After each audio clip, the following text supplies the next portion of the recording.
Are you okay? So we can, Yeah, I'm fine. build a, I'm fine. I'm sorry. Anyway, what were you saying? build a photo album for him and whatnot. So, are you okay, Bethany? Yeah, I'm fine, thank you. Well, look fine. Oh, I'm okay. I'm okay, thank you. Okay. Sorry, What's going on?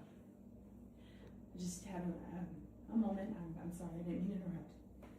And what happened? What's the moment? It was just something I remembered. I don't want to talk about it. Didn't mean to interrupt the joyous occasion. Sorry. No, elaborate. Elaborate. I'd like to know, if you don't mind. Well, if you must know, Lynnette, Larry knows. A few years ago, he and I were trying for a child, and we conceived.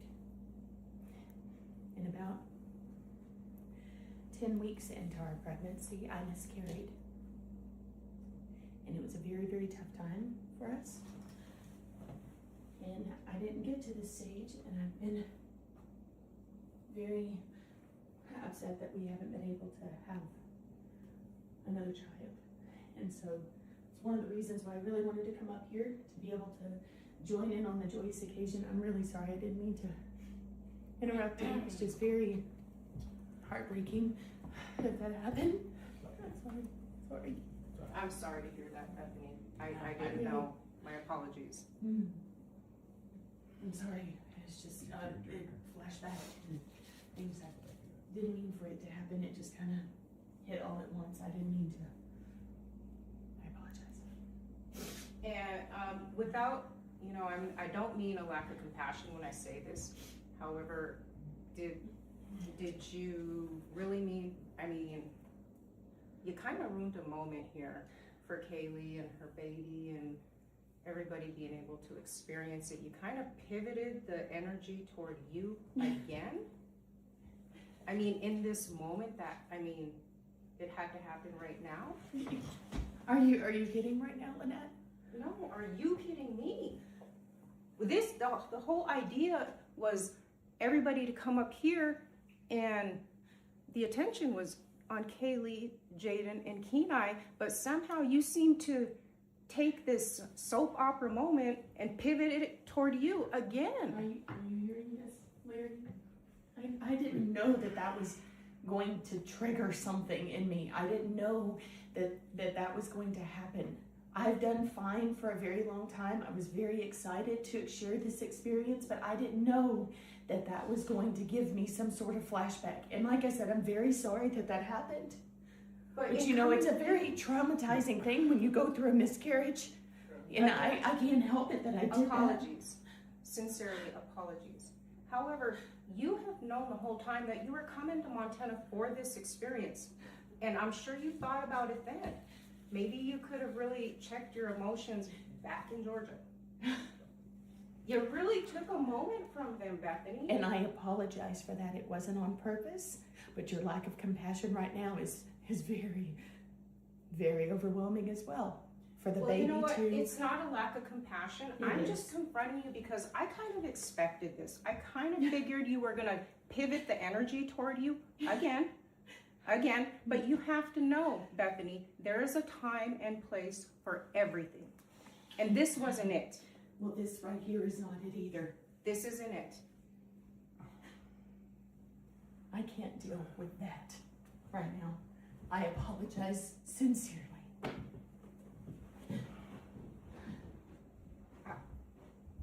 So why didn't I know about this?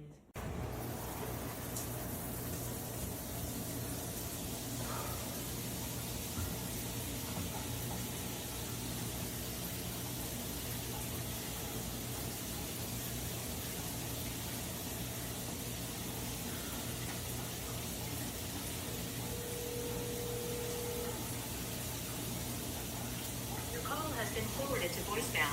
The person you're Of trying course, to you reach blocked is me, not... Greg. That's great, but I'm gonna call you back until you answer.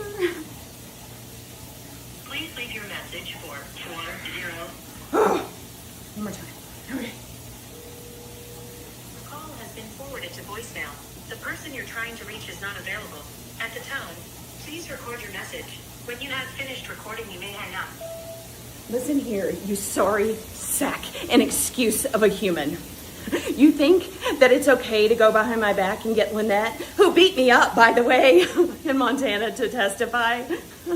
Well, she's been to jail. So what good do you think that's going to do in court? You actually think that people are going to use her as a credible witness? What do you think that's going to do, Greg? And who else do you think you're going to get? You think you can ask Shara? Because, she's also been to jail for fraud. And who else did you ask? Yes, Brooke, and probably Destiny too. And why don't you call Larry? I'm sure he'd be very happy to testify against me. It's wonderful. You being the golden child and everything in the family. But you know what? I'm so excited to see this whole court case just play out, because when we're there, I'm going to have my camera at the ready with my finger just ready to take the picture when the judge says that you have failed, because you always fail. And you know what you always think right now in this last few months of being on a winning streak, because you've been at the office, and you've been trying to run it, not successfully, by the way. I'm going to be so excited to see that judge tell you that you are not going to win, that you are going to be put out like a cigarette on the ground, like ash from that cigarette. I'm so done with you and your antics. I'm done. You have always wanted to be the bigger and better. What, Larry? What? Who are you talking to? Someone that I needed to talk to. Did you just call Greg? I made a phone call. You made a phone call to Greg. Can I help you with something? Yeah, you can help me with something. Okay, what can I do? You called your brother after what I just told you? I made a phone call. I'd like to take a shower now. Oh, now you want to take a shower when I come in. Well, I was getting ready. I just pulled the towel out. But when I walked in, you was ranting like a crazy woman to your brother about what I told you. Calling me out my name. Okay. All the stuff I just heard you call your brother, and now you gonna get upset because I called you a crazy woman? Do you know I was talking to my brother? Do you? I heard you say everybody's name pertaining to the case, what I just told you about Lynnette. Sure. Wow. You know what? You are delusional. Okay. You really are. There we go. Call me out my name again. I'm not confident. I'm calling the truth as it is. Sure. Okay. You know what? Okay. Anything else I can help you with, Sugar? I shouldn't have told you nothing. I mean, I'm so used to you not telling me all the information. See, when I tell you, you know what? Whatever happens on this case, that's on you. It's always been on me, It's Claire. on you. You've been saying that from day one. I know. Uh-huh. Mm-hmm. So used to it, I'm going to take care of myself. Good. Yep.